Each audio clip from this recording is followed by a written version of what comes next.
Bonjour et bienvenue. Aujourd'hui, on va s'attaquer à un gros morceau, une plateforme qui est en train de pas mal secouer le monde de la data. Microsoft Fabric. Allez, on plonge directement dans le vif du sujet. Voilà la question que tout le monde se pose. On a des données partout, des quantités astronomiques, mais est-ce qu'elles nous aident vraiment? Ou est-ce que c'est devenu un tel fouillis qu'elles finissent par nous ralentir? C'est souvent un vrai casse-tête. En fait, les galères sont souvent les mêmes partout.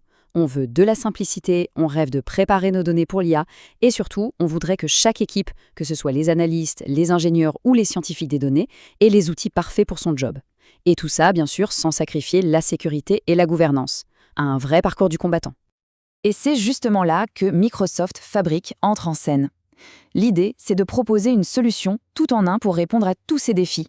Pensez-y comme une sorte de tour de contrôle unique qui centralise tout ce dont on a besoin pour l'analyse de données. Le cœur du réacteur de Fabric, c'est ça, OneLake. Ce qu'il faut retenir, c'est le mot unique. C'est un seul lac de données logique pour toute l'entreprise. Fini les silos, les copies de données dans tous les sens, c'est la fondation qui permet cette fameuse unification. Et techniquement, c'est basé sur le format ouvert d'Alta Lake, donc c'est du solide, fiable et performant. Et voilà le bénéfice le plus direct et le plus puissant de OneLake. Une seule copie. Imaginez ce que ça change. Plus besoin de dupliquer, de déplacer les données sans arrêt. On a une seule source de vérité à gouverner, à sécuriser et à utiliser. Ça simplifie tout, radicalement. Cette idée d'une copie unique peut paraître toute simple, mais en réalité, c'est une petite révolution.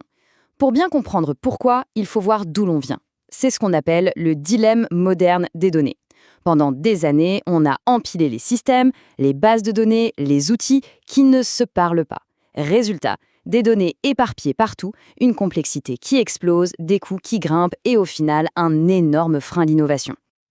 Alors face à ce chaos, la question n'est plus faut-il faire quelque chose, mais plutôt comment s'y prendre. Et c'est exactement pour ça que Microsoft Fabric a été pensé. Ce n'est pas juste un outil de plus dans la boîte, c'est une toute nouvelle approche, une nouvelle architecture. Voyons un peu plus en détail comment cette structure unifiée vient mettre de l'ordre dans tout ça.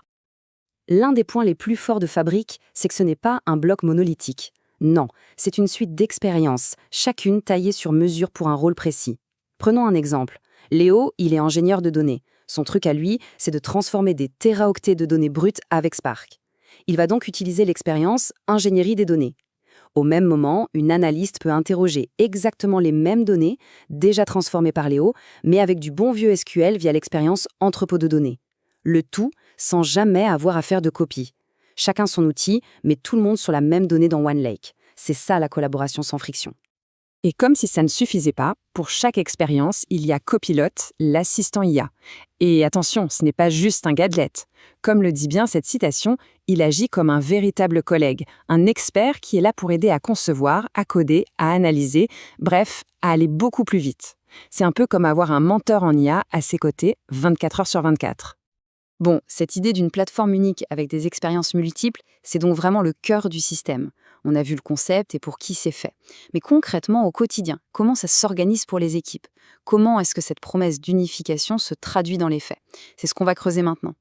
Mais avant, un point crucial. Il faut bien comprendre qu'un outil, aussi puissant soit-il, ne résout pas tout. Ce n'est que la moitié du chemin. Sans une vraie culture de la donnée et une stratégie claire pour l'adopter, on risque de passer à côté de tout son potentiel.